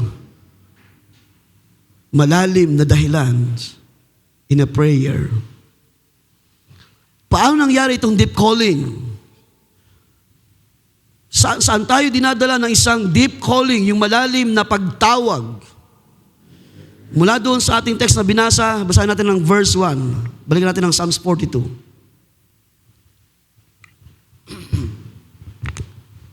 Psalms 42, verse 1. Ang sabi diyan, as the deer pants for the water brooks, so my soul pants for you. So ito ba'y ating naranasan mga kapatid? Kung paano ang usa daw ay nauuhaw sa tubig, ay ganoon ang ating mga kaluluwa, nauuhaw tayo sa Diyos. But sometimes, ulitin ko, because wala nga tayo naranasan na pressure, hindi tayo masyado nauuhaw. Less ang pressure, less yung ating pagdulog sa Diyos.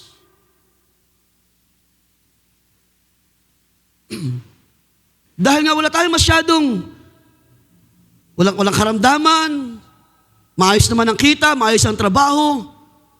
Pumaparoon lang tayo sa gawain just to hear the exhortation of the Word of God.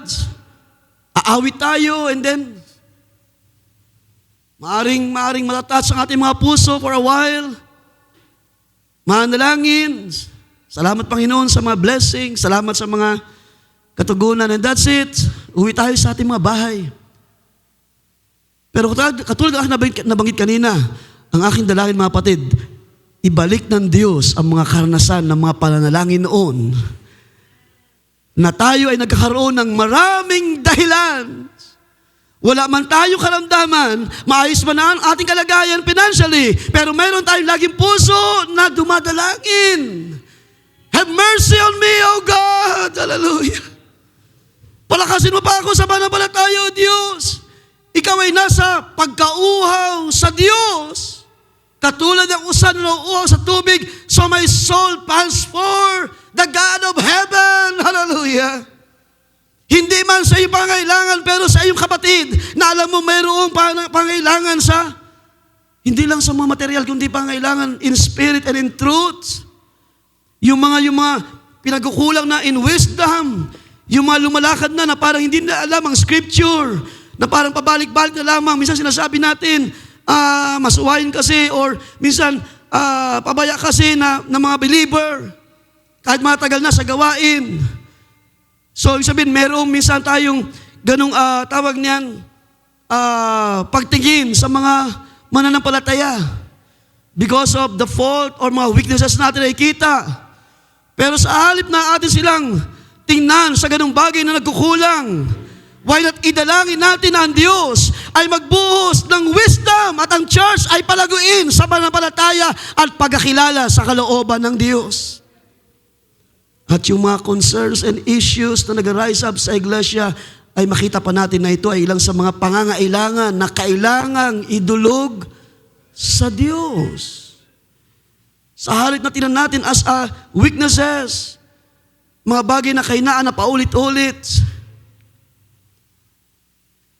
Meron akong mga kapatid na nadadama para ituro ang kabanalan patungkol sa buhok. Idalangin lang natin. Once and for all, we will settle this. No, hindi tayo, kundi ang Diyos.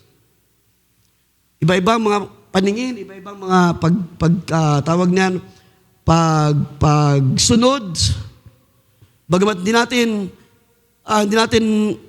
kayang dalhin lahat o ipakita sa lahat kung ano yung atin nakikita. Katulad sa ibang mga churches, meron silang mga lingkod din naman ng Panginoon na nangangaral how to deliver or how to preach yung mga ganong mga doctrine or concerns sa iglesia. Pero idalangin nyo lamang pag-uusapan natin yung bagay na yan. Sabi diyan, as the deer pants for the water, so my soul.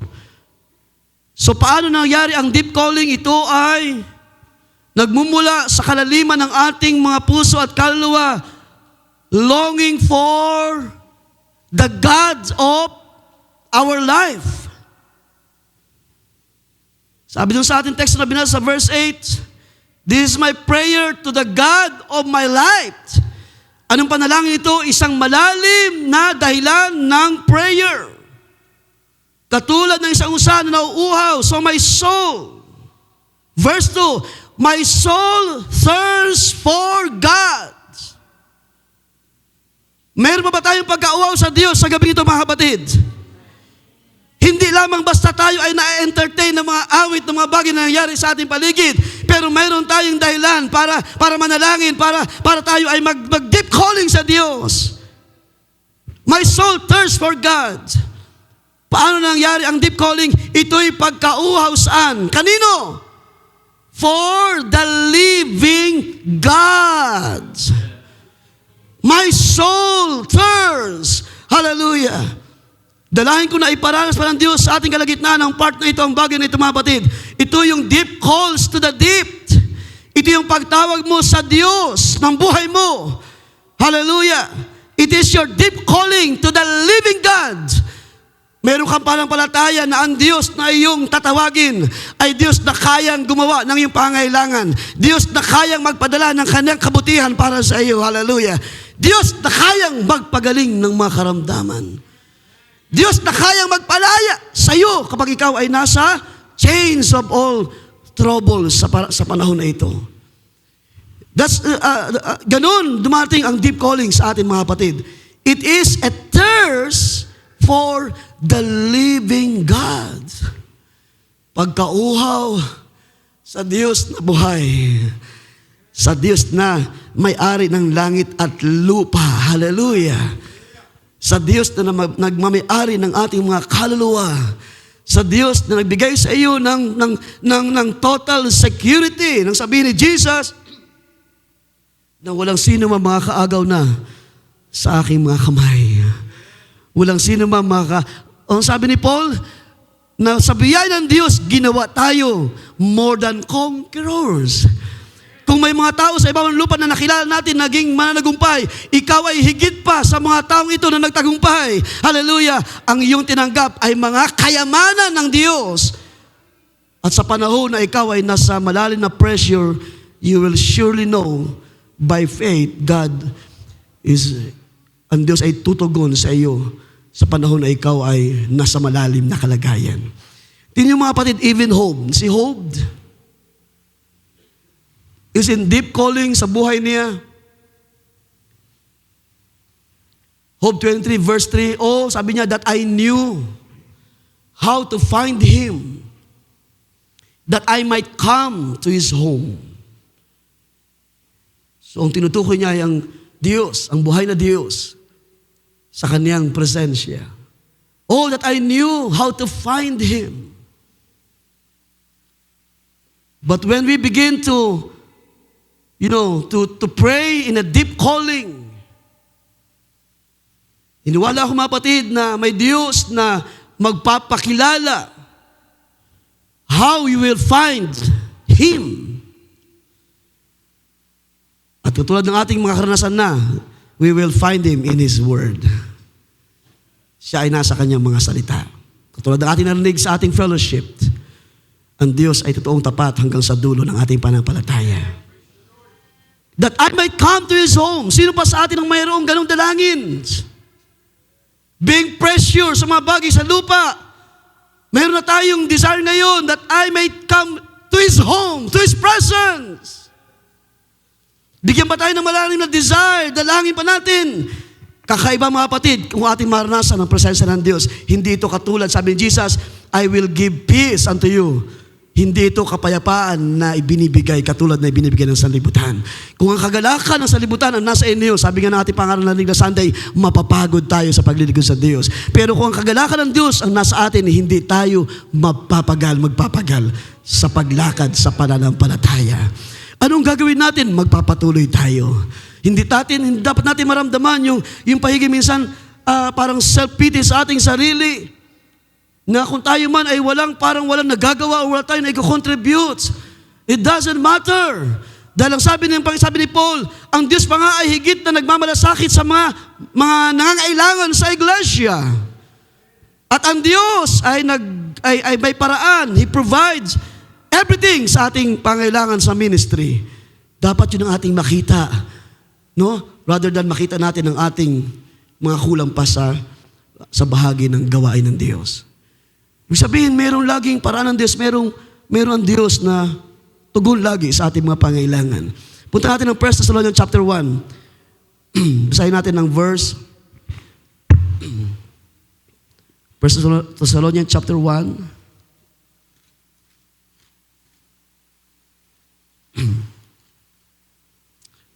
Verse 8.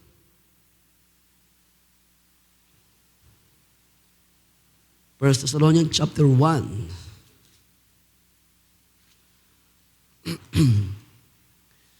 Sabi dyan, For from you the words of the Lord has sounded forth, not only in Macedonia and Achaia, but also in every place. Tinutukoy ni Paul yung mga believers sa Thessalonians. Your faith toward God is gone out so that we do not need to say anything. Ang panampalataya nila ay nakaabot. So yun ang gusto ipakita ni Paul. Nakaabot sa Diyos. Sa buong sanlibutan, o nakita. O nakaabot sa Diyos. For they themselves declare concerning us what manner of entry we had to you, and how you turned to God from idols to serve the living and true God. Katulad natin, ang mga believer na ito ay nanggaling din sa iba't ibang pagsamba sa mga Diyos-Diyosan. But by the grace of God, we turn from these idols to the living and true God. Sa gabi ito, tayo ba ay nasa piling na ng buhay na Diyos na kaniyang dakilang presensya? We're living in the presence of the living God and the true God. Sabi ni Paul, tapos na yung mga panahon na tayo ay nasa kamangmangan ng pagkilala sa Diyos. And to wait for His Son, verse 10, from heaven, whom He raised from the dead, even Jesus, who delivers us, sabi diyan, delivers us from the wrath to come. So ang gusto ko lang tinan dyan is, tayo ay lumipat from idols to the living and true God. And that's why kapag tayo ay merong deep longing, hindi tayo dumadalangin sa mga idols, we turn to the living and true God. When we are in the deep longing, in a deep calling, salamat dahil meron tayong pagkakatiwala sa Diyos. Sino sa gabi ito may pagkakatiwala pa sa biyaya ng Diyos? When you are in a deep calling, you know in yourself, sa iyong sarili, ay kilala mo siya. Alam mo kung sino ang Diyos na buhay na magliligtas sa iyo. Kung sino ang Diyos na buhay na gagawa ng iyong mga dalangin. And back to our text, sabi doon, verse 3, basahin natin. My tears have been my food day and night. Psalms 42. Sa ating magtatapos mga kapatid. While they say to me all day long, where is your God? So ito exactly yung uri ng prayer in supplication. My tears have been my food day and night.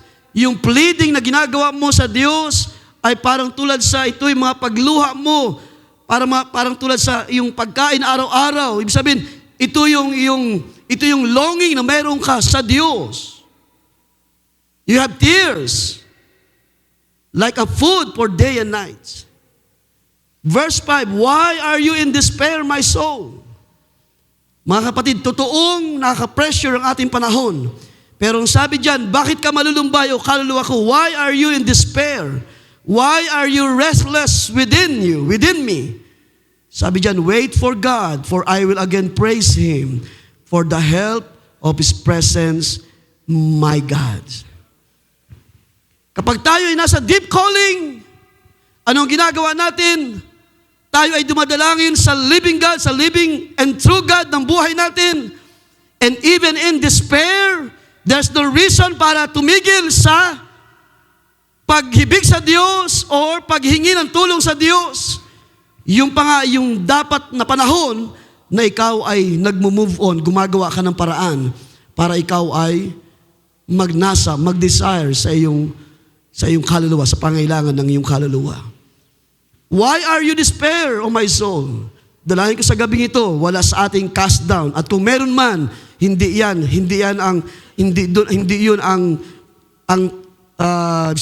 yun yung panahon na dapat ikaw ay titigil sa paghibik sa Diyos. Sabi diyan, kapag tayo ay nasa panahon ng despair or pagkababa, yung parang pagod na tayo sa maraming pressure, hintayin natin ang Diyos dahil may Diyos na tutugon sa ating mga dalangin. Hindi pa tapos ang ating pagupuri, magupuri pa tayo sa Diyos na buhay sa dahong ito, mga kapatid. Verse 6, sabi diyan, my soul is in despair within me. Therefore, I remember you from the lands of the Jordan and the peaks of Hermon from Mount Mizar. And then, pagdating sa verse 7 sa ating text, deep calls to the deep at the sound of your waterfalls. So ito yung maraming mga pressure na nahuhulog sa ating pagkataong loob, yung mga pressure na nangyari sa ating panahon. All your breakers and all your waves have passed over me. Pero kapag tayo ay dumalangin in a deep calling sa Diyos, the Lord, verse 8, the Lord will answer the Lord will send His goodness in the daytime, and His song, yung kanyang inspirasyon, yung kanyang presensya, dahil ang pag-awit, ito ay nagsisimbolas din ng presensya ng Diyos or inspiration mula sa Diyos. And His song will be with me in the nights. And this will be our prayer. Sabi dyan, a prayer to the gods of my life.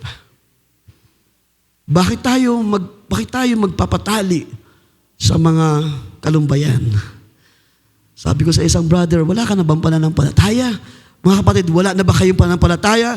Kayo ba ay pinanghinaan na ng loob? Kayo ba ay napapagod na, napapataan na, parang hindi nyo na kayang salubungin ng mga alon, ng mga tubig, ng mga pressure. Pero papatunayan ko sa inyo mga kapatid, katulad ng ating teksto na binasa, may mga panahon na kung tayo man ay in deep despair, kapag tayo ay tumawag sa isang malalim na pagtawag, mayroong malalim na tumutugon sa atin. Ang dalangin ko sa gabing ito, maranasan natin ang mga ganung uri ng prayer sa buhay natin. Sabi dun sa ating teksto, this is my prayer to the gods of my life. Ang Diyos ba'y nagkulang sa atin? No. Ang Diyos ba'y nanghina sa inyo? No. Ang Diyos ba'y nakalimot na sa kanyang mga pangako? Hindi ang Diyos makakalimot sa kanyang mga pangako. Ano sabi natin narinig? Ang Diyos ay manatiling tapat hanggang sa dulo.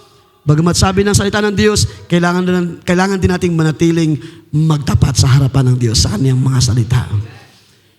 Huwag tayong, mga kapatid, huwag tayong magpatalo sa kung anong gustong gawin ng kaaway sa ating panahon.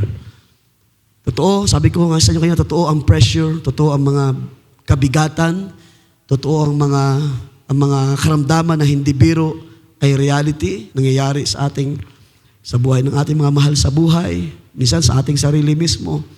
Hindi natin ine-expect na ang Diyos ay magpahintulot.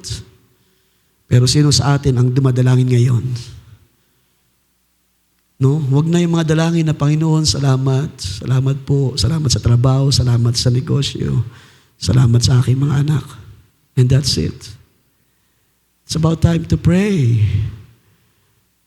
No, meron tayong longing, merong pagkauhaw. Sino ba sa atin na nauuhaw sa living God? Gusto ba ba natin makita ng mga supernatural na mga bagay sa ating kalagitnaan? Oh, Panginoon, patunayan mo muli sa aming kalagitnaan. Patunayan mo na ang iyong kamay ay kayang umabot doon. Nasaan man ngayon si Sister Arlene, ikaw ay may magagawa sa kanyang pangangailangan, O Diyos. Gaano man maglagay ang dyablo ng karamdaman, sa iyong kapahintulutan, O Diyos, still ang Diyos ay may kaparaanan. Salamat, ang Diyos ay kayang magkuman, kayang magsabi, I will send my goodness, I will send my loving kindness sa iyo na dumadalangin in a deep calling. Naririnig ko ang iyong dalangin. Hallelujah. Sabi sa ating binasa, the Lord will hear my prayer and the Lord will answer my prayer. Oh, dalangin ko na ang Diyos ay tumulong sa atin like a rescuer. Sabi sa ating text na binasa, He is like a rescuer, a savior. Hallelujah. Sa panahon na tayo ay nasa deep longing, nasa deep na kalaliman. Sabi sa ating binasa kanina, Panginoon, itaas mo ako mula doon sa kalaliman. Huwag mo hayaan na ako ay matangbakan ng mga problema sa buhay. Huwag mo hayaan na ang tubig na ito na malakas na alon ay tumabon sa akin. Then, nasa ating sarili ang pagpapasya, mga kapatid. The deep calls to the deep. Mayroong Diyos na tumutugon. I just want to read this part bago tayo mag-close. Ang sabi ng prophet sa ating panahon, when the deep calls to the deep, sa mensahe niya na the thirst. Sabi niya, it takes more than joining a church. Itong pagtawag na ito na isang malalim na pagtawag ay hindi ito, sabi niya, it takes more than joining a church. Kaya ang sabi sa inyo kanina, ano na lang mangyari sa atin, papasok tayo sa gawain, lalabas na parang ganun pa rin ang ating mga laging pagtingin sa kayang gawin ng Diyos. Parang gusto natin limitahan ng Diyos dahil sa ating mga pag-aalinlangan sa mga pangangailangan. It takes more than joining a church. It takes more than shaking hands with a preacher or sa kanino man sa atin. It takes more than living a good or straight life. It is more than just receiving a weekly income, a monthly income, or ano mga bagay natin tinatanggap sa lupa. Ito'y higit pa riyan, mga kapatids. Sabi niya, it takes something to satisfy inside of you. Ang malalim na pag-ibig sa Diyos, it takes something to satisfy inside of you. Kaya nga kahit walang-wala ka na, kung ang Diyos ay nasa iyo, mayroong satisfaction. Mayroong fullness of joy. Hallelujah! Ang iyong panampalataya ay magpapatuloy na ahakbang. Kahit walang-wala ka na, ako'y paparoon sa gawain ng Diyos. I'm so glad, sabi ni David, sabi niya ng kanilang sabihin sa akin when they said to me, "Come, let us go to the fellowship of the Lord." Kahit pa sabihin ng diablo, wala ka nang may sasaing, wala ka nang naiko-contribute. No! May Diyos na provider, may Diyos na kayang ayusin ang aming mga pangailangan. Ulitin ko sa inyo mga kapatid, sometimes hindi mo nakikita ang Diyos ay tumugon na pala sa iyong dalangin. Ang nakita mo lang ay ang iyong pangangailangan. Na-miss mo ang fellowship, na-miss mo ang pagkilos ng Diyos. Mga kapatid, wag natin pigilan kung ano yung kayang gawin ng Diyos para masatisfy ang ating mga longing. Sabi niya, it takes something to satisfy inside of you that pours down from God's into your soul. Hallelujah. Kaya nga, sino man sa atin dito, walang-wala ngayon. Pero may Diyos na kayang tumugon ng iyong pangailangan in spirit. Kayang bigyan ng Diyos ng iyong kaluluwa ng kapanatagan sa gabing ito. Kaya ng Diyos gawin ayon sa iyong mga dalangin. Kaya ng Diyos ilatag sa iyong harapan, ito yung aking mabuting plano para sa iyo. Ating palapakan ng Panginoon, ating siya purihin. Can we say, praise the Lord? Hallelujah! Pinupuri ka namin, O Diyos, at pinapasalamatan sa gabing ito. Salamat sa iyong kabanalan, salamat sa iyong mga salita, O God. Sa iyo ang lahat ng mapuri, pagsamba, O Diyos. Hindi kami titigil, hindi kami mapapagod, bagamat minsan, totoo, napapagal ang aming mga katawan, O Diyos. Pero ang aming mga kaluluwa ay magpapatuloy na hihibik na dalangin sa Diyos ng aming buhay. Ito yung aming panalangin, Panginoon. Meron sa aming kalaliman na nauuhaw. Meron sa aming mga puso, sa aming mga kaluluwa, a deep longing sa iyong pagkilos. Sa iyong mga katugunan, O Diyos, sa mga dakilang bagay pa na iyong ipinangako sa iyong iglesia. Ang sabi mo, Panginoon, greater than this you will do also. Patunayan mo sa iyong salita, O Diyos. Langit at lupa'y lilipas. Your word will still the same. At mayroong ginagawa ang iyong salita sa buhay namin sa uling mga araw, O Diyos. It changes our hearts, our minds, our decision o ano mga bagay pa na aming gagawin. Hallelujah, dinadala mo kami, inaakay mo kami, O Diyos, sa iyong salita, sa iyong plano, sa iyong mga bagay na gagawin pa sa mga panahon na ito, O Diyos. Lord, lead us, lead your church sa mga araw na ito. Dalhin mo kami sa maraming dahilan, in a reason to kneel down in deep longing, in deep prayers sa iyo, O Diyos. Dumadalangin kami, humihibik kami, O Diyos. Kabagan mo kami, Panginoon, sa mga panahon na ito. Ang aming mga pagkukulang sa nakalipas na mga araw. Napabayaan namin ang iyong gawain, nakalimot kami sa iyong mga pangako. Nakalimutan namin na ikaw ay Diyos na makapangyarihan. Diyos na mayroong source of all things. Hallelujah! Na sabi mo, Panginoon, sa iyong mga lingkod, mula sa inyong kaloob-looban ay dadaloy. It will flow like river. Hallelujah! Ang kasaganaan, O Diyos, sa buhay ng iyong mga banal. O, purihin ka, Panginoon. Ang aming mga naging pagkukulang, O Diyos, ay takpan ng iyong kadakilaan sa mga panahon na ito. ang aming mga kaisipan minsan, nagkulang kami ng tama na unawa ng pagkilala sa iyong mga katugunan, O Diyos. Minsan nariyan na ang iyong sagot sa aming mga dalangin. Hindi pa namin minsan nakikita, Panginoon. Patawarin mo kami, O Diyos. Nagkulang kami sa unawa, nagkulang kami sa pagkilala ng iyong gawa sa uling mga araw na ito. Kaya sa gabing ito, yan ang aming dalangin. Dalhin mo kami sa isang mas malalim pa na paghibig sa iyo, O Diyos. Lord, hindi namin gusto ang mga pressure, pero pinapahintulot mo mga bagay na ito para matuto kami mauhaw, maghanap, kumatok sa iyo, hallelujah, humingi sa iyo, hallelujah, dahil ang Diyos, hallelujah, kailanman ay hindi maramot na Diyos. Ang Diyos ay hindi umigsi ang kanyang kamay para abutin, hallelujah, ang pangailangan ng iyong mga banal. Forgive us, Lord, sa uling mga araw na ito, Diyos. Salamat sa iyong mga salita, salamat sa iyong mga gawa. Dakilain ka sa buhay namin, mataas ka pa sa iglesyang ito, Diyos. Nalalaman mo ang bawat hibik, ang bawat panalangin ng bawat isa, mga magulang, mga kabataan. Sa iyo'y aming pinagatiwala lahat ng bagay. Sa dakilang pangalan ng Panginoong Kristo Jesus. Everybody say amen and say amen.